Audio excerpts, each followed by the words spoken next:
Assalamualaikum warahmatullahi wabarakatuh. Halo, saya Hafiz Rasya Putra Permana, finalis Olimpiade Science Award 2022.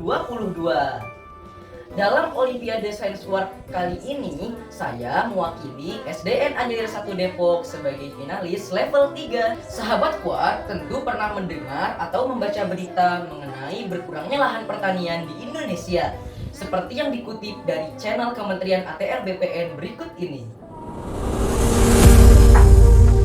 Indonesia merupakan negara agraris dengan luas sawah sebesar 7,1 juta hektar. Alih fungsi sawah di Indonesia sudah sangat tinggi dan mengkhawatirkan. Hampir 200.000 hektar sawah per tahunnya beralih fungsi menjadi tanah non-pertanian, menjadi kawasan perumahan, industri, komersial, dan lain-lain. Setelah melihat tayangan tadi, saya jadi bertanya, apa ya yang harus kita lakukan untuk memperkuat ketahanan pangan? Bagaimana cara melakukannya? Lalu, apa saja manfaat dan dampak baiknya untuk lingkungan? Ayo kita cari tahu. Setelah membaca beberapa referensi, saya memutuskan untuk melakukan beberapa aksi, yaitu 1. Mengoptimalkan ruang kosong atau lahan pekarangan untuk ditanami tanaman pangan.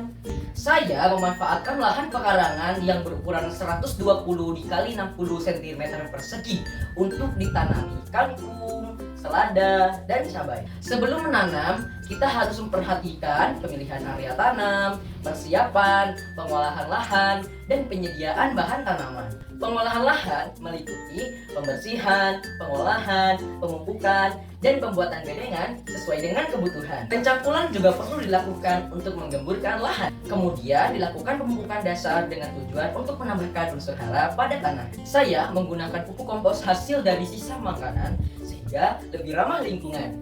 Selain itu, saya juga menggunakan kulit telur sebagai penambah unsur hara lainnya. Aksi yang kedua adalah memanfaatkan limbah sampah rumah tangga untuk dijadikan pupuk kompos. Aksi yang ketiga adalah mendaur ulang botol plastik bekas untuk ditanami tanaman pangan. Setelah melakukan penanaman selama 1 minggu, dapat diamati bahwa tanaman yang mengalami pertumbuhan paling cepat adalah kangkung, lalu selanjutnya cabai, dan yang paling lambat pertumbuhannya adalah selada. Hasilnya sudah cukup memuaskan, meskipun ada beberapa benih cabai yang tumbuh lebih lambat daripada yang lain. Saya rasa hal itu dikarenakan saya menanamnya terlalu dalam.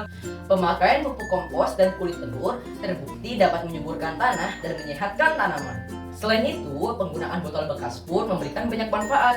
Di antaranya, alternatif untuk pekarangan yang tidak subur, mudah dikerjakan pada pekarangan sempit, mudah dipindahkan, dan dapat berfungsi sebagai tanaman hias. Dari proyek ini, saya mengetahui bahwa penggunaan lahan di rumah dapat bermanfaat untuk mengoptimalkan ketahanan pangan keluarga, mengurangi asap transportasi untuk distribusi, serta menghemat pengeluaran rumah tangga. Untuk penggunaan pupuk kompos dapat mengurangi tumpukan sampah sisa makanan, serta sayuran lebih sehat untuk dikonsumsi. Sedangkan untuk penggunaan botol bekas dapat mengurangi sampah botol sekaligus sebagai pot tanaman pangan.